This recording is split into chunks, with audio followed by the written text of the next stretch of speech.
बघा माझ्या क्लासमध्ये बोलत जा, समजलं का? माझ्या क्लासमध्ये बोलत चालायचं, असं त्याला शिकायचं आपल्याला, असं गुपचूप नाही बसायचं. आता बघायचं आपल्याला दीर्घ स्वर. काय बघायचं आहे? दीर्घ स्वर. आता बघा ऱ्हस्व स्वर बघितलंय. ऱ्हस्व स्वरचे ऑपोजिट म्हणजे विरुद्धार्थी याची व्याख्या आहे. ऱ्हस्व स्वरांना काय म्हणतो? ऱ्हस्व स्वरांचा उच्चार करण्यासाठी कमी कालावधी लागतो किंवा एक मात्रा लागतो. पण दीर्घ स्वरांचं उलट आहे. दीर्घ स्वरांचा उच्चार करण्यास जास्त कालावधी लागतो. काय लागतो? जास्त कालावधी लागतो किंवा दोन मात्रा लागतात. त्याला काय म्हणतात आपण? दीर्घ स्वर. आता दीर्घ स्वर एकूण किती येतात? 3 आहे.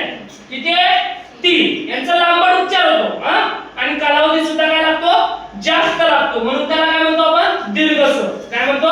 दीर्घ स्वर. आता दीर्घ स्वर कोणकोणते? आ, ई आणि उ. समजला? त्यांचा उच्चार करताना बघा ना, आपण स्वतः उच्चारतो आ, ई, उ. कालावधी कसा लागतो? जास्त.